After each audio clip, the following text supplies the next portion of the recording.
Qindra një hapësinore kanë studiuar planetin Mars për dekada me radhë. Shkencëtarët e kanë ditur për shumë vite se sipërfaqja e planetit, me peizazhe të liqeneve dhe lumenjve të tharë, le të kuptohet për një të kaluar kur uji i lëngshëm ishte i pranishëm. Misionet kanë zbuluar depozita akulli disa kilometra poshtë sipërfaqes së poleve të planetit.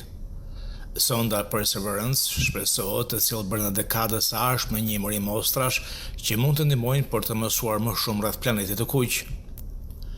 Misionet e mëparshme në Mars kanë siguruar të dhënat e detajuara të sipërfaqes së planetit me pluhur në kuq. Ekipi hulumtues thotë se përdori teknika të reja laboratorike për të treguar se ngjyra kuqe e Marsit krijohet nga oksidet e hekurit që përmbajnë sasitë e vogla uji. Studimi është publikuar kohët e fundit në revistën Nature Communications. Ekipi thotë se oksidi i hekurit formohet shpejt në praninë e ujit të ftohtë, çka le të kuptohet se mund të jetë formuar kur planeti Mars kishte ende ujë në sipërfaqe. Colin Wilson ka drejtuar hulumtimit e Agjencisë Evropiane të Hapësirës për Marsin, por nuk ishte i përfshirë drejt për drejt në studimin e fundit.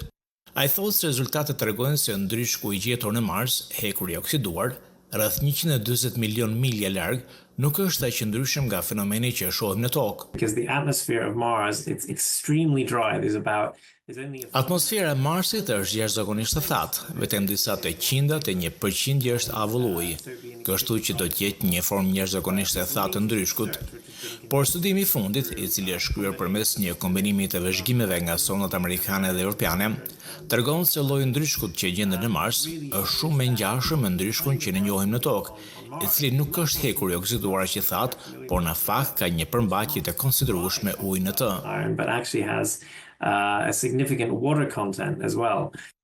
Autori kryesor i studimit, Adomas Valantinas, e filloi hulumtimin e tij mbi Marsin në Universitetin e Burns dhe e përfundoi në Shtetet e Bashkuara në Universitetin Brown. Ai thotë se hulumtimi i ri shpjegon se si planeti u bë kaq i kuq. Në thelb, studimi konfirmon të gjitha gjetjet e mëparshme mbi praninë e ujit të lëngshëm në të kaluarën, por ndryshon buzëkuptimin me ngjyrën e kuqe të planetit dhe oksidin e hekurit. Pra e dim që kjo ndodhi kur kishte ujë të lëngshëm dhe gjithashtu mund të ketë pasur një formë oksigjeni, ndoshta nga uji ose një burim tjetër, çka shpjegon procesin e oksidimit ose ndryshkun.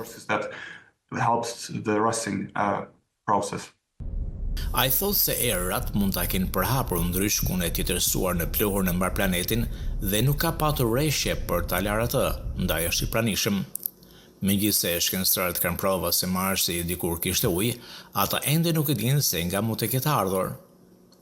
Ai thotë se mezi preqje mostra që do të sillen në tokë të konfirmojnë zbulimet e bëra në laborator.